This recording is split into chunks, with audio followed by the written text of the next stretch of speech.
Hi, I'm Beth Litkouhi, and I'm running for the Rochester Board of Education because I believe we need to see a change on the board.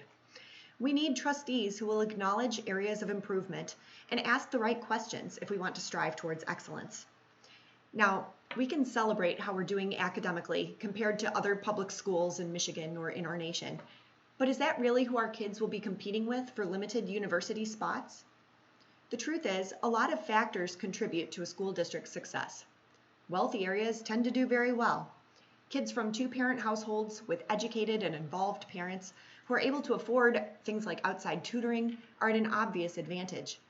Research has shown that factors like these can account for up to 80% of a school district's success. If we want to measure how we're really doing, we should compare ourselves to other schools with similar demographics. Or, how do we measure against ourselves over time? If you look at michiganschooldata.com, which is a government portal for education data, you'll see that our college proficiency has steadily declined over the last 5 years. We've gone from almost 70% college proficiency to 55%. Our SAT scores have dropped 53 points. I just look at data like SAT scores and wonder, why is this happening? And more importantly, how can we reverse it? I never hear any discussion like that at our school board meetings.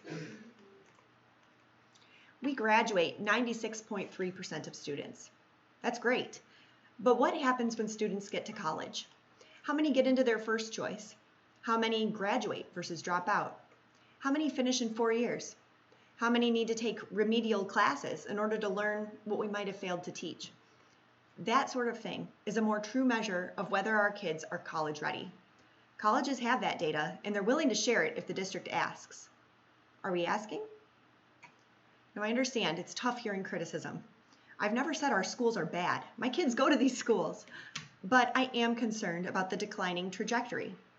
The status quo is to pretend that we don't have any problems, despite what we learn from data like this. The problem is, if we do that, we can't have a solid discussion about areas where things can improve. Rochester is not a failing district. We know what that looks like. But if we see downward trends, we need to ask the right questions so we can reverse the trends, grow, and strive toward excellence. That's the way to help kids, support teachers, and attract families back to our district. So please join me on November 8th in voting for new Board of Education trustees who are willing to acknowledge challenges so we can grow and improve. Please vote for Andrew Weaver, Beth Litkouhi, and Dennis Talluto. Thank you for listening.